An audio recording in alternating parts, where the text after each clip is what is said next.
are back with another jam-packed episode of Lunes Live. Your favorite compas got you covered with all of our NFL Week 8 takeaways. I know that we talked a little Chargers a couple of last Thursday when Gilbert and Vic, the producer, did a great job of sitting in the chair for Dan and I on What's Up Bolts, and obviously Eric and I jumped on from the car ride down to San Diego. So we definitely appreciate you guys for that one. But we'll talk a little bit about that. A new injury just hit the NFL moments ago. We'll get into that. Another injury hit a couple of hours ago. Is JJ ready, or will the Vikings make a trade? We'll get into all of that. We have some other games we want to get into, and obviously Vic will come in and we'll do some of that good stuff at the end like we usually do. All right, Gilberto, do you have an engagement question for our viewers and or listeners? Yes, I do. It's spooky season. The Halloween is around the corner. It's on Friday, and for the first time, I actually care about dressing up because I'm a dad now, so I want to have my kid be involved with Halloween. So maybe I dress up tomorrow for four compas. I don't know. Is that a thing that we should do, Fernando? What's he doing? Uh, we are well. If I give you the reveal, then and we dress up tomorrow, then I don't know. I think I'm a spoiler. I'll wait till tomorrow. If you guys show up in costumes, I'll participate. But for the theme of Dan's going to be Halloween, a coach. Coach Dan, okay, he does that in real life, but sure, that works too. He has a double persona, and I can't wait to see Dan back. Is this like Brock Purdy, Lamar Jackson? Is he coming back? Who the hell knows? Competitive reasons? I don't know. Let me know, Fernando. Is he coming back? They were. It's like John Harbaugh said. It wasn't meant to. What did he say? It wasn't meant to dissuade. It was an honest mistake. Oh yeah, honest mistake. Maybe there's no advantage to knowing, like the Bears didn't benefit with Tyler Huntley out there.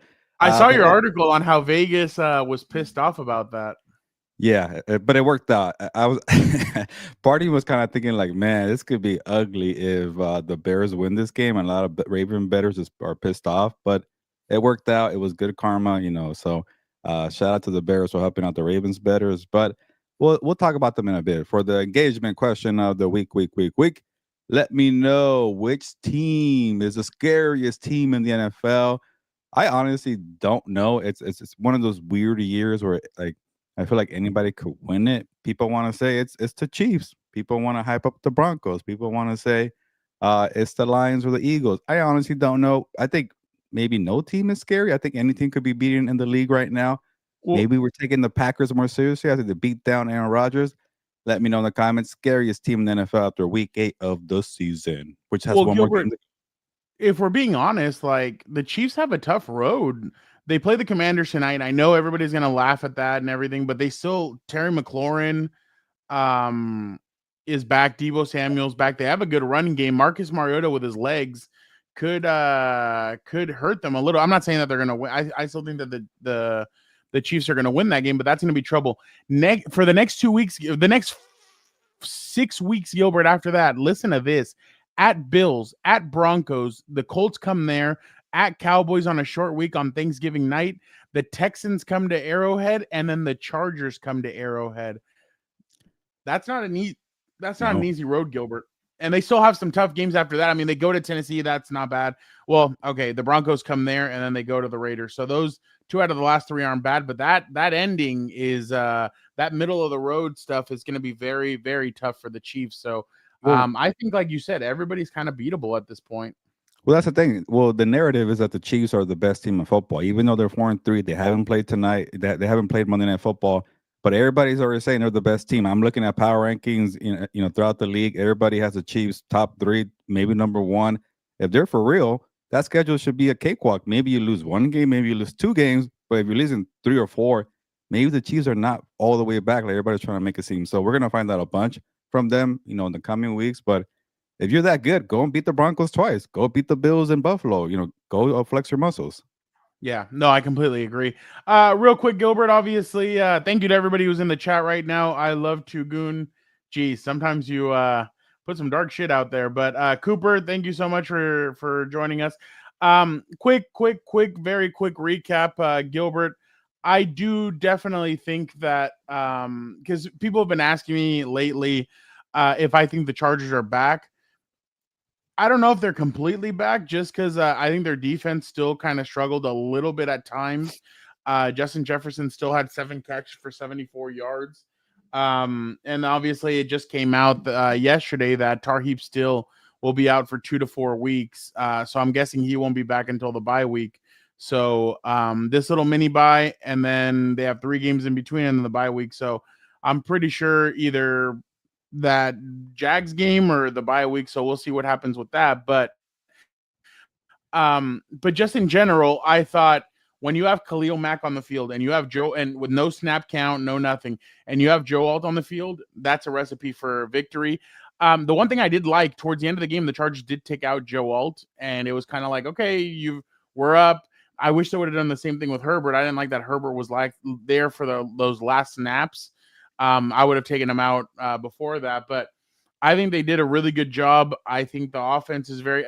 I mean, for the offense to move the ball up and down, and I know people are saying that the Vikings offense isn't very good because of they lost their left tackle during the game, they lost their right tackle during the game, and then or didn't play during the game, and then but whatever.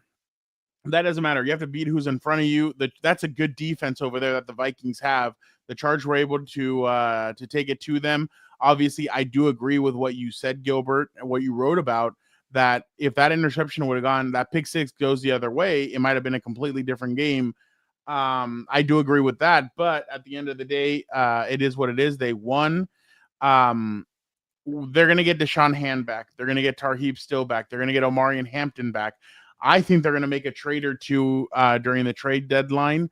So I think they're going to make 1 or 2 moves to kind of bring in some players. But I think once they get Omarion back, once they get some of these players back, I think they will be doing well. Again, we always said, when do you want to have your bad stretch? You want to have your bad stretch at the beginning / kind of middle of that offense or the season. Where you want to be playing well is in November, and where you want to be playing excellent is in December. So the Chargers are going to have a tough road. These next 3 are very winnable games. They play at Tennessee. They come back for Sunday Night Football against the Steelers, and they go to Jacksonville. So all 3 can be had. They just need to play tough-nosed defense. They need to be able to get back to the way they were playing during that 3-game win streak. So I definitely think that the arrow is pointing up when it comes to this team, more so than the 3 or 4 games that they were missing Joe Alt. Yeah, you mentioned my story, and I tried my best to give the Chargers full credit because it was a full performance. But Yeah, at the same time, it's like, how much can you take away from beating Carson Wentz? How much you take away from beating Carson Wentz, who had one good arm or was really injured? yeah, He went on IR, had a shoulder surgery, I think I saw today. He's out for the season. So when you look at that, it doesn't say too much. But the way I wrote in my story was like, sometimes you need an opportunity. Sometimes you need an opportunity to break the slump. Sometimes you got to capitalize on what's coming your way and make the most of it and never look back. And I get it. That nullified pick six in the first 3 or 4 minutes doesn't really matter in the scheme of things. But I think the Chargers needed a break. They caught the break. There wasn't a pick six. Justin Herbert's interception was erased immediately. Boom! They set the tone with Aranda Gadsden the second, who is becoming a quick star in the NFL. We'll find out in the coming weeks if he could keep it up. But for the past 3 weeks, this guy's been good. He's been hyped up. He's been delivering. Not just that. You make the most of it. Getting the touchdown right away. You're setting the tone defensively. They shut down Carson Wentz. Yeah, he's hobbled. He can't move around. He doesn't have a good arm.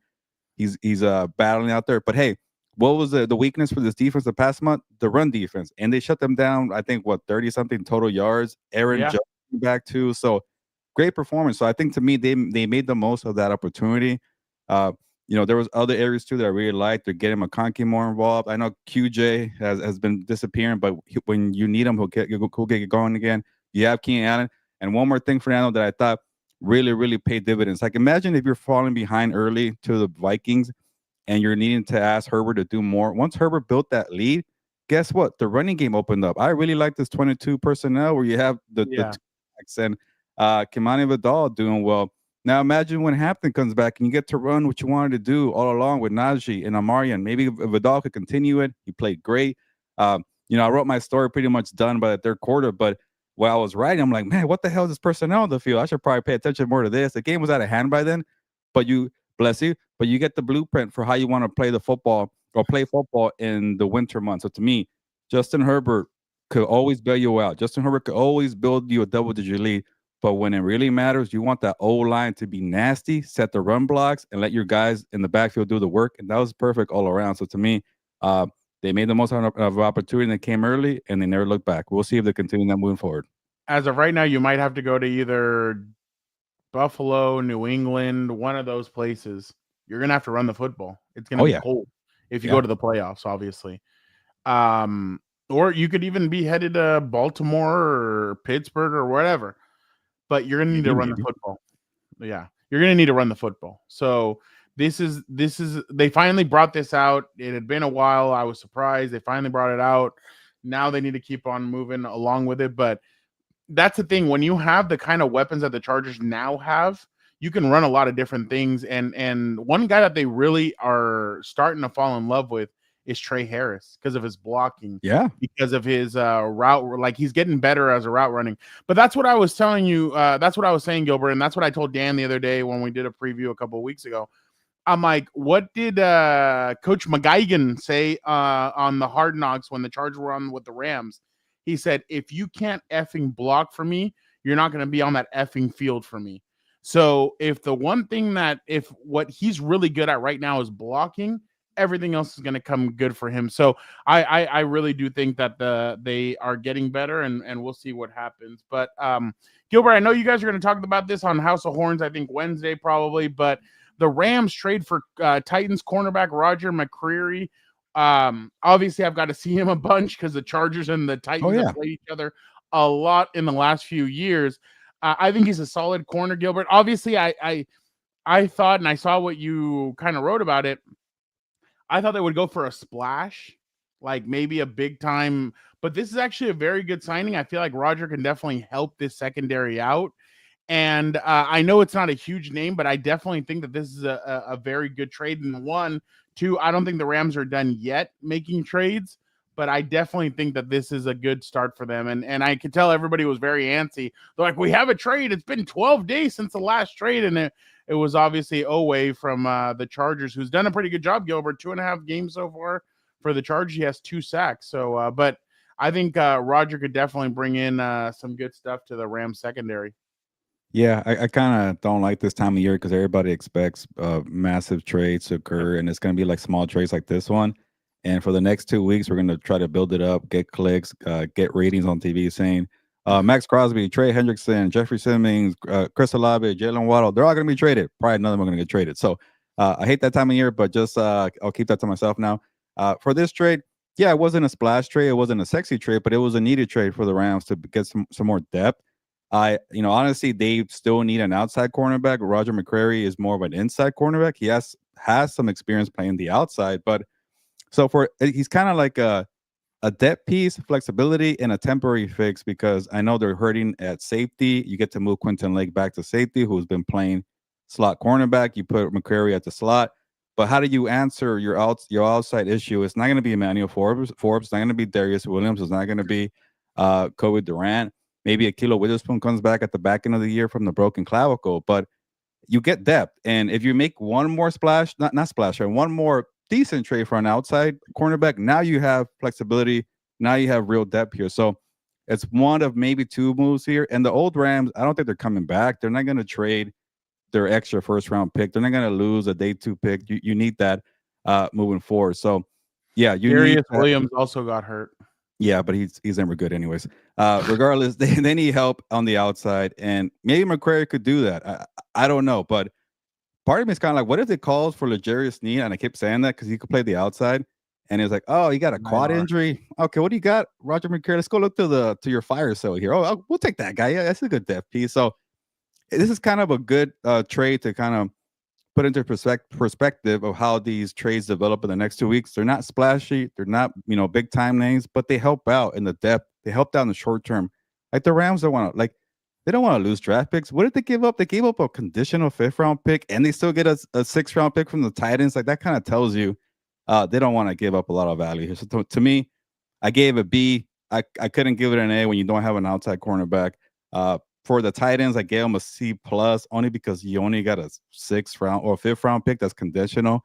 So to me, it doesn't really do a lot for the Titans. But in the long run, and asking for big trades, Fernando, they need to trade Jeffrey Simmons. Trade Jeffrey Simmons. Trade L'Jarius Sneed. If you don't want to trade anybody offensively because you're too worried about Cam Ward's development, I get it. Defensively, you have no reason to keep Jeffrey Simmons around. Go get a second round pick for him, maybe a first round. I don't know about that one. But to me, if you're a Titans fan, I don't know if they're out there. Hopefully, this is the start of a lot of big trades coming up in the next week here because you need draft capital here. No, I agree. Jeffrey Simmons, I know, is hurt for them because it seems like he's not going to play against the Chargers this weekend. But Yeah. I saw some Titans fans they appeared on my social media feed, and they were like, "Oh, so we don't want to defend this weekend against the Chargers. We're just basically mailing it in." And I'm like, dude, there's not much you guys can really do, to be honest, moving forward. I mean, it's been an ugly season for them, and I know that they have their new stadium coming up, and they have to start selling tickets, but we'll see what happens there. Gilbert, obviously, big news coming out of Denver. Let's start off there. Okay. Cornerback Patrick Surtain out for 4 to 6 weeks due to Wow, that's really the timeline? Huh? That's really the recovery timeline? That's what they said. Hold That's on, let me a go long back. time. Wow. Okay. Let me go back. Let me confirm it for you. It is hold on. Oh yeah. He's out for 4 to 6 weeks dealing with a pectoral injury. Yeah, that's a big hit right there. And I was ready to say some good things about the Broncos too. That he's going to get a second opinion, but that as of right now, it is a pectoral issue, and that he got another injury. He sustained another injury also during the game, but yeah, so they'll be without their star, and their secondary is a little leaky at times. So without him, that's going to be a little bit rough. But Gilbert, let's just go right to it. Denver. Bo Nix, 19 and 29, 247, 4 touchdowns. J.K. Dobbins, 15 carries, 111. Troy Franklin, 6 catches, 89 yards, 2 touchdowns. On the other side, Dak Prescott, 19 of 31, 188, 2 interceptions. Milton was the only one that scored a touchdown. Javonte Williams, 13 carries, 41 yards, 2 touchdowns. Pickens and Lamb each had 7 catches for 70, so there was that. But Gilbert, is this more about the Cowboys and the way they just couldn't get anything going? Their defense kind of sucks, or is this more about the Broncos kind of lighting them up? Look, I know I've been pretty critical of the Broncos, and I did say if they answer some questions with the Cowboys, I'll give them their credit. So I'll give them their credit before I give you the bad part.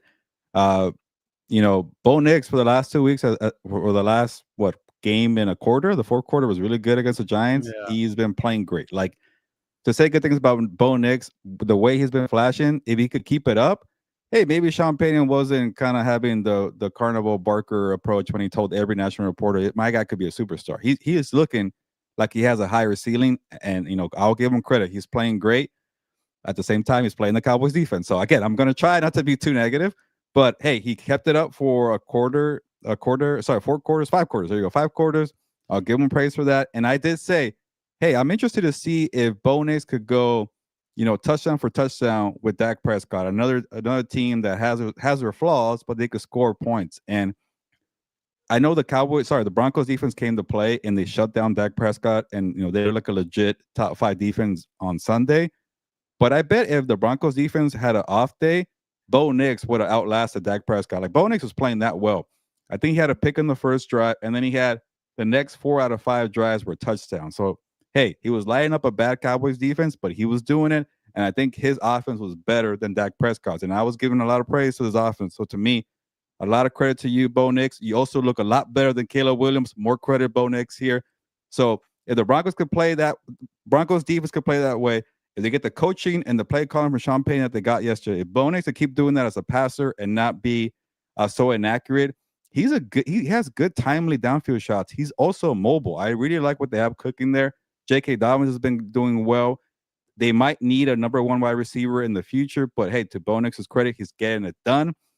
And this is where kind of where the praise stops. It's like, okay, I don't want to be a hater. It's just I need to see more, and and I get it. It's week 8 already, and they're 6-2, but you haven't played KC, and you lost to the Colts, you lost to the Chargers. So anytime you had a big boy game in the AFC, credit for being the Eagles. I'll give you the credit for being the Eagles, but in the AFC, you failed every test. So how can I praise you when you haven't played the Chiefs not once yet? You lost to the Chargers already. I'm gonna praise the Patriots later on, but you know what the Patriots have that the Broncos don't have? The Patriots beat an AFC rival. They beat the freaking Bills, and they're leading the division. In Buffalo. In Buffalo, I haven't seen the Broncos do that. So until I see that game in a couple of weeks, I can't jump in. I can't be like, I can't say I was wrong, and I can't say I'm gonna jump in. It's just, hey, we're passing questions that I've been having for this team, and I'm giving you the credit. Bo Nix, I like it, but you were playing 2 bad defenses from the NFC East. And I'll say this: what the hell happened to the Giants defense, man? They're starting to, I don't know. That's another topic for another day. But for 5 quarters against the NFC East, Bo Nix lit them up, and that's where I'll end it here. If lightning hits and everything's clicking for this Broncos team, I could see them making noise. It's just I'm not gonna bet on it yet. And call me a hater or whatever you want to do. Until I see them play the Chiefs, I can't bet on them. I completely agree with you. I mean, it looked like they were playing a flag football game on offense when they were playing against the Cowboys defense. The Cowboys defense struggled. I mean, they could not get anything. Like they couldn't sack Bo Nix. They couldn't get to Bo Nix. They how many? Let's see. I have it right here. Let's see how many. That was just an embarrassing defensive performance. They only had 1 hit on him and no sacks. Like, and it's not because the Broncos' offensive line is so good. It's just that they're just bad. And then they had a bunch of injuries. The Cowboys did on their defense, so that doesn't help any either. But yeah, no, I completely agree with you. I still need to see it from Bo Nix. I mean, I know he can beat up on bad teams. Well, even not that bad because they lost to the Jets, but you need to be able to be consistent, and that's the thing. I mean, and they really right now is like kind of the soft part of their schedule from what I've noticed. They go to the Texans after. I think they're on their bye. No, they don't have a bye week yet. They play at Texans. That's going to be a tough game. That's going to be a really tough game because of their defense. But if they beat them, I'm not going to just throw a parade. No, neither do I. And then the Raiders come there on Thursday night in the short week. The Broncos, the Chiefs come to Arrow or to that's a big one, yeah. Then the Broncos go to the Commanders. Then the Broncos go to the Raiders. The Packers come there. Oh. The Jaguars come there. They go to the Chiefs, and then the Wow, that December schedule is pretty tough. You have well, not the at Raiders. Well, even the at Raiders is going to be tough because I'm not going to run away with the division. I know people are kind of worried about that right now. I mean, they're only 1 game ahead, and if they lost the game and the Chargers won it, the Chargers are ahead. So yeah, no, I agree with you. I still need to see it from Bo Nix on some of these bigger teams. Obviously their schedule fell into a third place schedule. So we'll see what they do moving forward. But I like the Broncos defense. I just think their secondary is a little like, I know they have Surtain, and Surtain can lock guys down, but then kind of the other cornerbacks, I know like people were praising, like, I don't know for what reason yesterday. Was it Jim Nance and Phil Simms? They were like all over Riley Moss, and I'm like, is it because he's a white corner? Yeah, like he gets bumped. Yeah, I was kind of like, he doesn't do anything all that well. Like he's okay, but they were just like, oh my god, this guy's so special, blah blah blah, and I'm kind of like, like, and then we haven't really seen number 2 cornerback. Well, yeah, but we haven't seen anything from the rookie either from Texas. Yeah, we haven't seen anything from him. So I mean, maybe it'll take him a little bit longer, but. Again, do the Broncos have dogs? They do. They have a lot of dogs on defense. On offense, I still need to see it. I know J.K. Dobbins is a dog. Like, I mean, I've seen it up close and personal. The guy just keeps on going. He's a very good runner, and I'm sure now the Chargers are kind of like shit. Like, if we would have had him and Omari and Hampton, I think we would have been pretty good. But actually, yeah. But obviously, Naj wasn't that bad for him. So, I mean, we'll see. I'm still not a Broncos believer. We'll see what happens with all that, but not a Broncos believer. Gilbert, on the other side of things, we'll go real quick to Pittsburgh. Gilbert, the Steelers just made a big signing. Marquez Valdez-Scantling Okay. returns with Aaron Rodgers. The Packers end up taking it to Rodgers on the final time. Well, allegedly one of the final times that he may see them. Rodgers 24-36, 219, 2 touchdowns. On the other side of things, Jordan Love 29-37, 363 touchdowns. Kraft 7 catches, 143, 2 touchdowns. Gilbert, is this more about the Steelers are frauds or the Packers are that good? Well, the Steelers have been frauds all year. I've been saying that. I don't care about the Steelers at all. They're a boring team. You know, Their defense part of me was can't like, stop anybody. yeah, I thought that maybe they'll be out there at home. They want to win for Aaron Rodgers, but they rolled over in the second half. That was a pathetic performance there. So Yeah. I don't know what to make of it for the Packers. Like I just gave the Broncos credit here for beating the Cowboys, but I can't really find something for the Packers. And I do have one. I think Jordan Love has been handling business against bad teams. It's kind of like Bo Nix playing the Cowboys defense. That's how bad the Steelers defense has been this year. Like let's not pretend these big names are playing well. Jordan Love lit them up with Tucker Kraft on National Tight Ends Day. Did you forget about that, Fernando? National Tight Ends Day. That's so great. Credit to Jordan Love for doing that. You also had a lot of pressure against your mentor. Maybe there was like, hey, you know what? There's times where quarterbacks want to do too much and they get in trouble. He did not for the most part. He did have a slow start. He bounced back right away. I think Christian Watson gives him another element down the field. So, hey, I'll give credit to Jordan Love here. But again, it's like, how much do you take away from the Steelers defense? I don't know. This was a really weird week of like, I didn't really learn much here. Like, all I learned was like, okay, the Dolphins are still fighting for Mike McDaniel. Cool. What else we got in week 8? It was just a weird week with a bunch of lopsided games here. So can't wait for tomorrow. Yeah. So we'll get to them. But honestly, I don't even know what to talk about this team here. I'll give them, credit.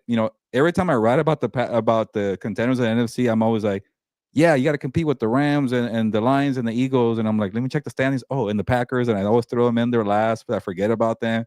But they're 5-1-1. And I don't know. They're probably one of the hardest teams for me to get a pulse on because I'm not buying it right now. I got to see more. They beat the Lions in week 1, but I'm not taking anything from that. It's incredible to me that yesterday we got the report, the Steelers are thinking about keeping Aaron Rodgers for one more year. And I'm kind of like, Aaron's having a good year. I do admit that. But haven't you noticed what your biggest problem is? Your defense has gotten old. And then you added more old to it in the offseason with Darius Slay, with Jalen Ramsey. Like, your team is very old. Like, your defense is old. They're getting picked apart left and right. Now, let me ask you, like, in 2 weeks, they play the Chargers. Oronde Gadsden, they're going to be looking at that film from, and I'm not saying Oronde Gadsden's anywhere near what Tucker is, but if their exploitation is a tight end, they're just going to make Oronde freaking do exactly what Tucker did. But that's what I mean. Like, I just really think that the Steelers kind of went the wrong way with this. If you were going to have an old quarterback, you should have put a young team around him. The offensive line is young. The weaponry is on the younger side, but then the defense is old. They have a lot of names on that defense that are very, like, I'm sure if you went on the street, if we did one of those Jimmy Kimmel things and you did a man on the street, you'd say, hey, do you know Cam Hayward still plays for and friend of the show, Cam Hayward still plays for the Steelers, and they're, whoa, still, oh wow, okay. Jalen Ramsey, oh wow, okay. Like, you know what I mean? Like, they just got really old, and like, even, I know I'm gonna piss some people off with this one. JJ Watt hasn't really made an impact this year. TJ, same shit. Neither one of them has made an impact. But I know where you're going with this. Yeah, I'm with you. And he got paid too this offseason. He got a raise. That's what I mean. Like, they paid him. He hasn't really done anything. Like the Trey Hendrickson, I get it. It's a 1-year contract. He's going to be a free agent after this year. But on this side, the TJ one, he's still locked in for 3 more years. And I just I haven't seen much from him in the games that I've watched. I mean, Let's see what he's at. They're TJ gonna win 9, 10 games and be one and done and left. waste their time again. Like it's what the No, Steelers do. Gilbert. He has 4 sacks. Like Tuli Pelotu got that in one game. I'm not even Miles trying Garrett to. got 5 yesterday. Huh? Miles Yeah. Garrett got And 5 then he yesterday. threw his freaking helmet like he's fed up. Gilbert, there's no way. Listen to this schedule, Gilbert. There's no way they win 10 games now. Okay. The Colts come there. I got like 9, I think. The Colts come there.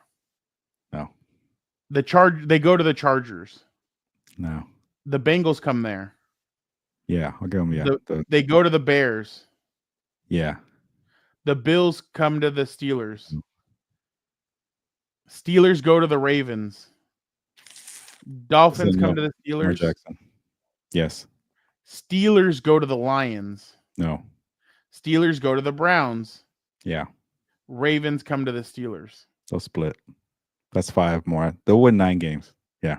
Yeah. 8 or 9 games. For a wild card spot, or maybe the division. The division's crap. No, it might be for the division. But I think what happened is Baltimore that team. And let's move over to the other game, the last game, and then we'll bring in Vic, the producer. The other game that I was very impressed with, Gilbert, and not because of anything, but there's been a lot of scrutiny on John Harbaugh. There's been a lot of, well, maybe it's time for him to get fired or to bring in somebody new, and the team fights for him. Now, I think where they completely went wrong, the Ravens, is bringing in Cooper Rush to play quarterback for them. Oh, yeah. Yeah, good point. Snoop Huntley should have been the quarterback since the beginning, and you might have won a couple more games. Now, I will say this. I do think that they kind of saved their season with the BS that happened with the Steelers now losing and their schedule kind of looking lame. The freaking, what's it called? The Jets losing to the Jets beating the Bengals. I think that obviously opened the door for the Ravens that are 2-5. They play on a short week Thursday night in Miami. That's going to be an interesting game. I know everybody's probably going to lean Buffalo or Baltimore, but that might be tougher than what people think, especially because Lamar's going to be coming. He hasn't played a game in 3 weeks or 4 weeks. We'll see how he does there. But Gilbert, I thought this game really showed fight from Baltimore. They showed grit. They were able to slow down a Bears team that everybody was very excited about. They've won 4 games in a row. They're playing very well. They just beat, what's it called on Monday Night Football? Caleb's looking very good, and his decision-making shouldn't be questioned. Well, where are we at now? I mean, yeah, Caleb got his stats. He stuffed his stats in there, in a sense. Roma Dunze, 7 catches, 114, but they didn't look like that special team that people thought that the Bears were that are supposedly they were, or they were looking like. They struggled against a very good Baltimore. I know that Baltimore's defense has caught a lot of flack lately, but I thought they did really well against Buffalo or against Chicago's. I don't know why I keep on bringing up Buffalo. They did really well against Chicago's offense. I mean, to lose to Snoop Huntley, I'm sorry, but like if I'm being honest, to lose to them, like not a very good look. And then all you could muster up was 1 DeAndre Swift touchdown. The other way you got points were 3 Cairo Santos field goals against a team that got the brakes beat off of them by multiple teams. Like you're looking pretty sorry right now if you're Chicago. I mean, there's a lot of questions about both of you or about you with the Ravens. Everybody's saying the same thing. Just wait till Lamar comes back and they'll get going. We don't know that obviously if they will or they're not, but the division's wide open still.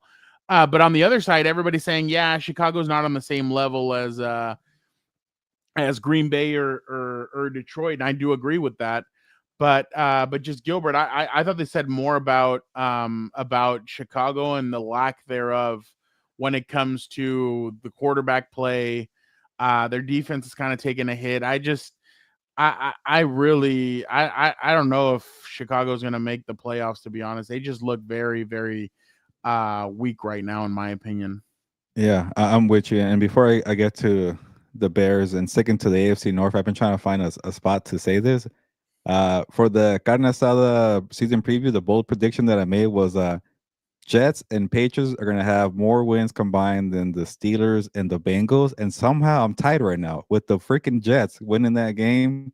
1 plus 6 from the Patriots, and then 4-3 Bengals and Steelers, 7-7. I don't know how, but shout out to the Patriots for making me look good on that bold prediction there. Still a lot of football to be left to be played, but I just wanted to say that I'm halfway there and I'm pretty close. Anyways, yeah, the Bears still suck. Cheese eating bastard is saying that. Yeah, and again, because I feel like I'm writing the same thing, and it was a weird week where I didn't learn much. I decided to talk about Caleb Williams again, and I'm like, all right, what the hell is going on here with this offense? Because they're not figuring it out like the Broncos and Sean Payton, Drake May and Mike Brable. We saw it last year with Kingsbury and Quinn and Jaden Daniels. What's going on with Caleb Williams? You got your offensive guru Ben Johnson here.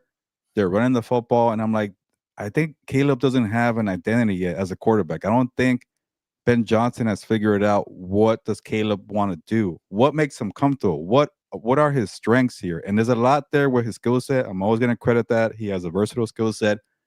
But that's the problem even for the coach now. Like, okay, what can we do here? And I thought for a second they had something cooking with him being an efficient game manager. People always think game manager is a diss here, but for a guy who likes to do too much, maybe it's okay to be a game manager and lean on the running the football. They're running the football well with Kyle Munaga. I think I got his name right. DeAndre Swift, and then some shots here for Roma Dunze and DJ Moore, and that was working for this winning streak here. And then the Saints game came, and he was trying to do more. Maybe it was a whole Spencer Rattler matchup. Maybe it was a bad defense where he thought he could pick him apart. He couldn't throw. He wasn't good in the pocket. And then they fall behind against Tyler Huntley here, and they ask him to throw more. And he has that game still within reach and throws an ugly interception in his own territory. Derrick Henry touchdown. Game over. And I start thinking, okay, when he's the game manager, he's supposed to be efficient. He's not good at that because when he operates in the pocket, he's not a quick reactor and he's not making quick decisions. I won't criticize him for not being able to read defenses. I'm not one of these guys who likes to watch tape and pretend I know what's going through people's minds. Oh, yeah, he's a slow reactor. How the hell do you know? How do you know he can't read the defense? So that's kind of my thing with tape grinders. But it's obvious he doesn't make a decision. And when you're an efficient game manager, boom, 1 read, 2 reads, get the ball out, move on, run the football. He can't do that. He just kind of has his slow processor where he doesn't know what to do. And then when he wants to be quicker with the ball, interception, fumble, bad sack. So I don't know. I don't know what it is. If it's a coaching problem, is it the Caleb problem?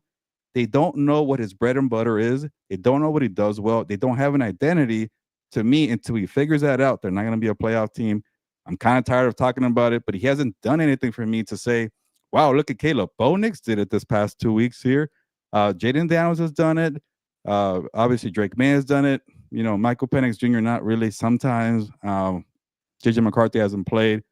But Caleb Williams is starting to fall behind of this. We're always going to review him this way, right? Fernando, 2024. Yeah.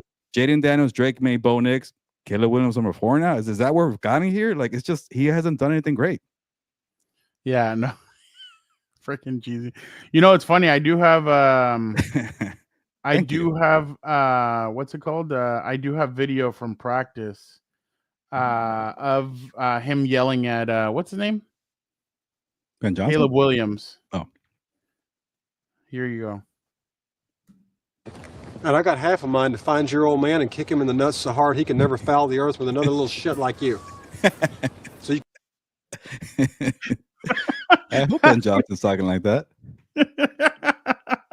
That's yeah. So that's from the obviously after the 2005 Bad News Bears. What? Yeah.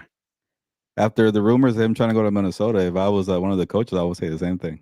But like, what's funny? I had wondered in the offseason, and I had talked about it with Dan, but I'm like, nah, his ego's too big. I thought Ben Johnson. Oh wait, no, Cliff Kingsbury was already with the. I thought about maybe if they would have hired Cliff Kingsbury from Washington, if that would have helped somebody that knows Caleb, somebody that's been with Caleb, but obviously that just didn't materialize. But and I mean, who knows if he would have because it seems like he's treating Caleb like an adult. What's his name? Ben Johnson, because he screamed at him, kicked him out of practice. He's done a bunch of stuff like that, and that's kind of what Caleb needs. But I don't know. It's interesting to see the way that this whole dynamic's going. But real quick, your thoughts, Jets, Bengals. Nice win for the Jets. I think on the day that we found out that Nick Mangold passed away, Yeah. to get that victory was very fitting. So other than that, I know you want me to go here. I'm really tired about the Bengals. I do care more about the Jets winning. This is their first victory, but the Bengals, like, I got to tell you guys again, like, I don't care if it's Joe Flacco, Joe Burrow, who's another famous Joe. No one's gonna save this Bengals team. Not when you have an atrocious defense like that. Like, put it this way, Fernando. Now you're getting me going. On a day where the running game was going, on a day where the offense was scoring points. Yeah, let me talk to you. Still, the defense allows 500 total yards to the Jets, who were 0-7. Still, the defense comes into your house, Cincinnati, and drops 39 points. The team that just benched Justin Fields a week ago because he was horrendous lit you up. Brees Hall went off. The guy in the trade rumors. Like, a team that doesn't. Is Garrett Wilson back? I lost track. Like, how do you lose that game and drop that many yards? So go back, put the fork in them. I don't care. This team is wasting my time. I don't care that Joe Flacco went off on the Steelers from all teams in prime time. That's why I blame you, Steelers, for bringing back the stupid Bengals narrative that they're going to come back and it's going to be well. No, this team's going to lose 9 games, 10 games. Would that be enough for a wild card spot? Maybe they win the division. Hey, am I getting to a point where I'm begging the Ravens to wake up and win it because I don't want to see the Steelers and I don't want to see the Bengals? I don't want to do that, but maybe I have to. I'm tired of you guys. Trade Trey Hendrickson. Please trade him. You're not going to do anything with that defense. You're not going to do anything, especially without Joe Burrow. Joe Flacco's hurt too right now. 40-year-old quarterback. Good luck. You're what, 3-5? Get out of my life. Broncos country. That's right. That's very well said. I couldn't have 500 said it better yards myself. from the Jets. Dude, Justin Fields 21 of 31, 244, 1 touchdown. Brees Hall 18 carries, 133, 2 touchdowns. Did you see Brees Hall? He was on Twitter and he put a laughing emoji on a video of the Bengals defense. Like, somebody said, "Oh, the Bengals defense is shit" or whatever, and he put a laughing emoji. Like, what more do you need there than to know that it's embarrassing? But that's why they're not going to. That's why, Gilbert, before the season started, I told everybody, or I said on this show, I don't see the Bengals making the playoffs. They don't have that defense that they went to the Super Bowl with because they traded it in for T. Higgins and Jamar Chase and all these, and Joe Burrow himself, to pay them all that money. And then that's when it all went to crap for them. So I don't believe in the Bengals at all. I think this, and you know what's funny? I bet you Bengals fans, oh my God, I bet you Bengals fans were excited and they were like, you know what? We're going to beat the Jets today. Then the Steelers are going to lose to the cheese-eating bastards Packers. And that's it. We're going to be right in there for the AFC North. You take the L to the Jets. The other thing does happen. The Packers end up beating the Steelers, beating them down. And now the Ravens and they probably thought that the Chicago Bears were going to go in there and they were going to thank the NFC North for putting them back into contention. Watch the Bengals beat the Bears in that. Oh, here we go. They're back again. I'm going to hate it. Oh, and that's the kind of roller coaster we're all going to be on. So, yeah, no, I just don't. I'm completely done with the Bengals. People don't want to hear fascinated with this team for whatever reason. For some reason. All right, let us bring in now Vic and see how he is doing. Vic, how are you doing? Doing good. That was a good discussion there. It was a boring weekend. We even heard a high register from Gilbert there, not when he was going on about the Bengals. That's how much. Check your pulse. Check your pulse. Yeah. Save it for the World Series, Vic. I gotta. Yeah. What time's that game on? 5 p.m. I think. It's about to start. We got about 2 minutes here. Yeah, but, you're gonna be talking like this the whole time watching TV. Yeah. His neck's gonna hurt. Yeah. He's gonna come on tomorrow like this. I know. I'm gonna be like this the whole time. All right, guys. Let's get to some fact or fiction here. With some of the stories that Gilbert wrote about.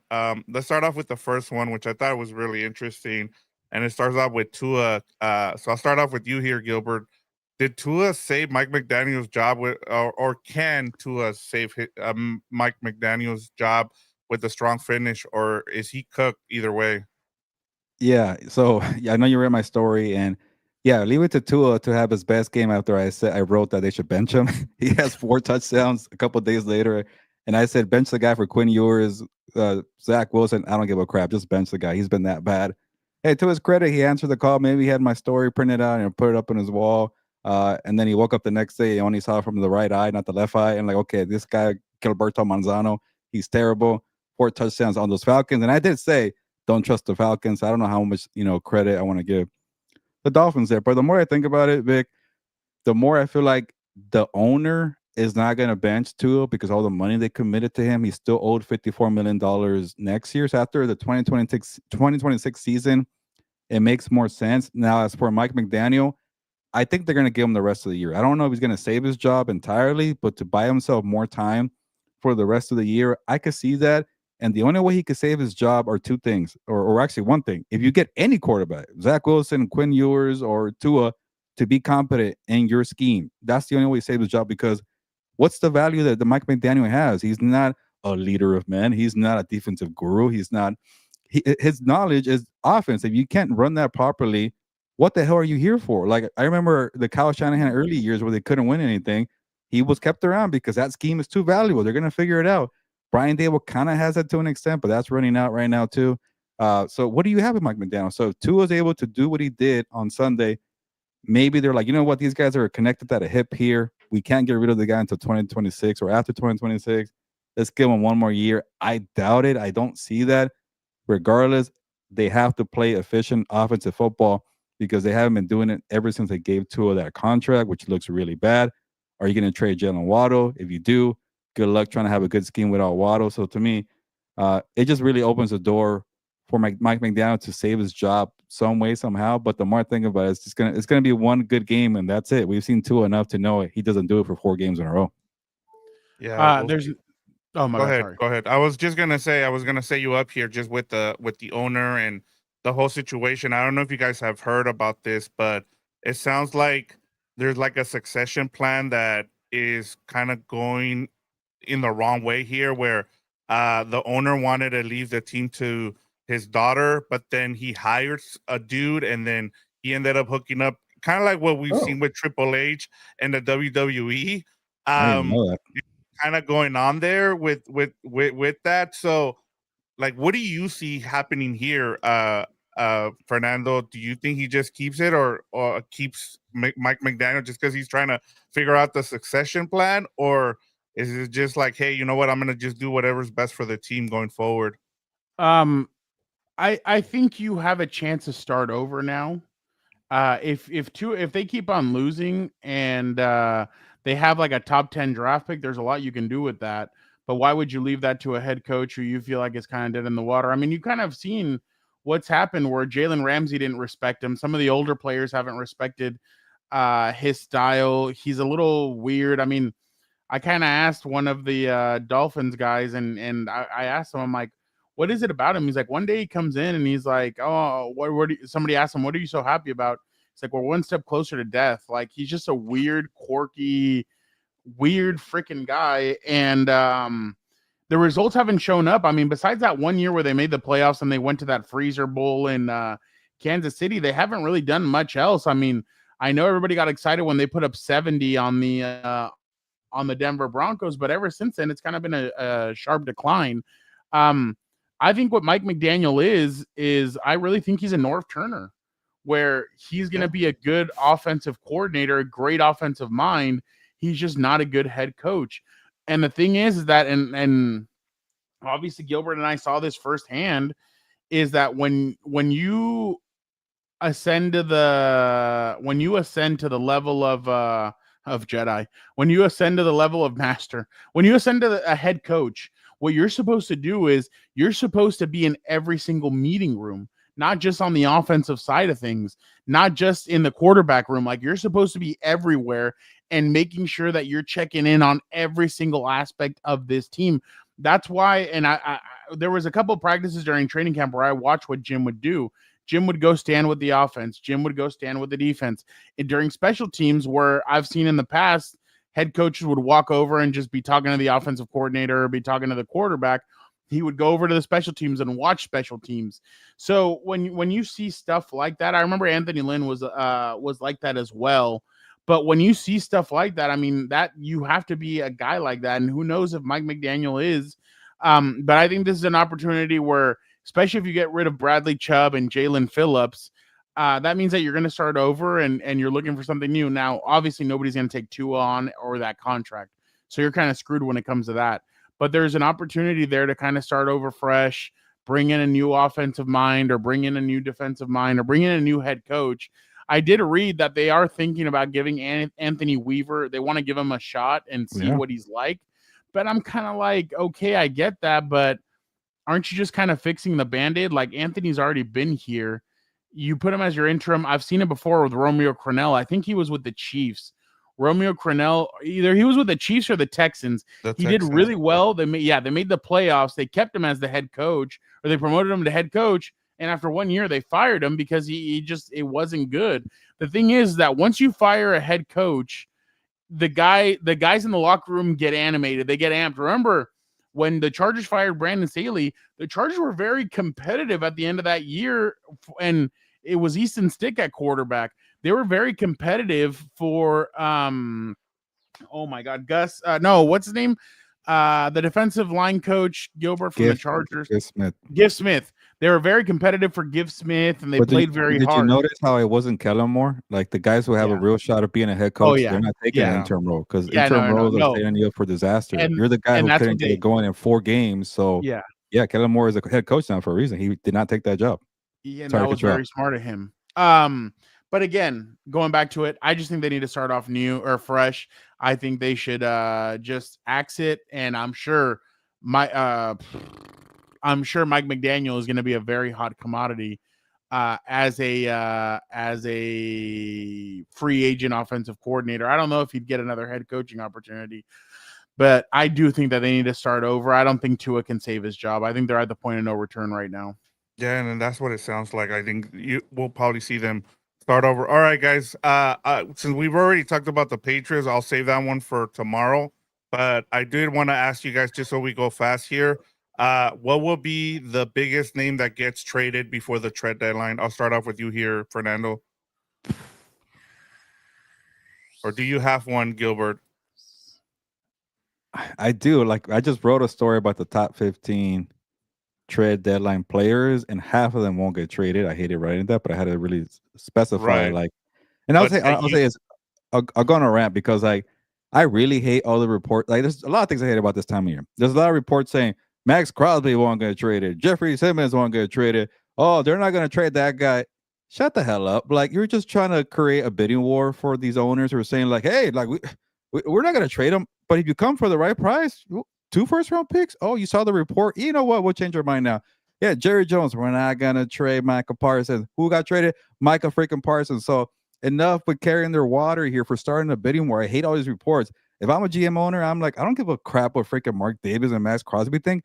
I'm the Detroit Lions. You grew up in Michigan. Do you want to come here or not? You want to play real football? You want to be in a winning team? Here's a first-round pick. You need to take the first-round pick because your team suck. You've made the playoffs twice in 25 years. Shut the hell up and trade the guy. I'm so tired of these teams. Mickey Loomis too. Trade the guys, or you have 5 guys who could give you a bunch of draft picks and you won't do it. And you want to just, try out Tyler Shuck with a bad roster. This roster hasn't done anything since Drew Brees left, and you won't trade the guys. So I'm just gonna say this. I'm gonna gamble and say it's Chris Olave who gets traded. It won't be Trey Henderson. It won't be Max Crosby. It won't be Jefferson Simmons. It won't be Jalen Waddle. Maybe Rashid Shaheed. Saints, come on, look in the mirror. You got Raheem Shaheed, Chris Olave, Alvin Kamara, Carl Granderson, Chase Young, Alante Taylor, Demario Davis. Trade all these freaking guys here. So to me, pick up the phone, GMs, hound, harass, whatever you want to do with these losing teams or just holding these guys here hostage for whatever reason. I'm going to bet and say Chris Olave, speedy playmaker. But if he's not the big name, it might be Jacoby Myers, Jacoby Myers might be a better fit because he could block and catch, but Olave is more talented as a pass catcher. So if you want a big name, I'm going to go Olave. Sorry. All right, Fernando. He stole mine. I was going to go with sorry. No, I was going to go with Jacoby Myers. I got 2 there. I just don't see like what. I just make a don't case for Trey. He needs to get traded too. Yeah, but I don't see them trading him. Yeah, and then you look. Woolen from the Seattle Seahawks. Like I don't know. Mark Andrews, I don't think gets traded. I'm looking at a thing right now. Alontae Taylor from the New Orleans Saints. You know what? I'll say Bradley Chubb gets traded. That's my name. I'll go Bradley Chubb. I think people need pass rushers, obviously, and I think Bradley Chubb is going to be one of those guys that's traded. I know Bradley Chubb hasn't been a huge name since he went down to Miami, but I still think that he can be a playmaker and he could be a good second or third option. He went for a first-round pick, so from the Broncos. So, all right, one last one, and I just give me a team here. One contender that needs to make multiple trades before the trade deadline. The Colts. I think the Colts defense is very rough. I think even if they get Ward back and they get some of their guys back, I still think that they need another corner there with them. Maybe they're the ones that could bring in Alontae Taylor. But I definitely think that the Colts need to make one or two trades to help that defense.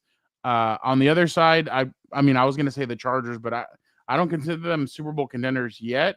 But I do think that they need to make one or two trades, or they need to make two or three, two trades to kind of help themselves out at running back. And I definitely think they either need, I think they need another defensive lineman, which is going to be hard to get. But yeah, I would put those two teams. I just had to give you two because Gilbert always gives you two. Yeah. So Sorry. All right, went Gilbert. Chargers and Colts. You're batting last year. Let's go. Close it out. Yeah, I'll go with the Lions. After all the injuries that occurred last year and they fell short, don't make the same mistake again. Go all in. I get Max Crosby doesn't want to leave Las Vegas, and the Raiders don't want to trade him from Las Vegas. But go get the edge rusher who grew up in Michigan. He's going to change his mind. Once you get there and you're actually winning games, he's going to change his mind and it'll be fine. Go give a first round pick. Yeah, I don't know. Yeah. Give a first round pick. Go all in. This is a roster to do it. Go ahead and do it. And then maybe get Alontae Taylor to help out the secondary. I don't know. You mentioned Rick Woolen. He gets burned too much, but get another cornerback to help out because you're banged up there. Go all in. And the other one, I'll just say Rams because they need an outside cornerback. And, I'm not saying trade one of your first round picks, but this roster is good enough to go all in. So pretend you're the old Les Snead of old and go get a cornerback to actually help you out on the perimeter. Is that it? Corner? Yeah, get a bunch of secondary help. Get two. I don't care. They're not good in the secondary. You can always get extra help. All right, Fernando, close us out. You already did. Oh, my bad. Okay, yeah. Sorry. Freaking Gilbert. Oh, that kind of close out. Yeah. All right. Appreciate everybody so much. Don't forget to like, comment, subscribe. We will be back tomorrow at 5:30 with almost in about an hour or 24 hours. We'll be back with the Four Compas show. We'll be talking about, I got to ask Gilbert. You guys remember, we talk about it. It's every four of this. The season is cut up into fours. So for the first 4 weeks, Gilbert forked some teams. Is he forking the same? Is he going to keep his fork or is he unforking? And some of these other teams, is he forking them? So tomorrow will be very interesting. Vic also will give us 10 trades. Are we buying or are we thumbs upping or thumbs downing? So make sure you guys tune in. And tomorrow on the show, you guys will also hear this. Dan, the original Dan will be back tomorrow. I spoke to him. He said, okay, I'm ready to get it going. Last week was a rough week for him. Mental health is back. No, not mental health. He's one of the strongest people I know. So he's ready to come back. He's excited. And he's excited because a certain individual didn't do very well on his pick. So every Sunday for Dan is like Christmas when Vic sends a certain text updating everybody on the Pick'ems challenge. So make sure you guys tune in. I give his life some clarity and I boost up his confidence and boost up his mental health with my bad picks. I'm all for it, man. Oh yeah. So make sure you guys tune in. Don't forget 5:30 tomorrow. Appreciate everybody. Gilbert, get us out of here. Yeah. Remember, there's only one more week left until the stupid, annoying trade deadline. It comes and goes. I hate it. But I'll stop being the grumpy guy. Enjoy World Series. Enjoy this, whatever game we got tonight. Commanders without Jaden Daniels and the Chiefs. But it's time to get going. See you tomorrow. ¿Qué pasó? Enjoy Monday Night Raw. And Monday Night Raw, which is actually an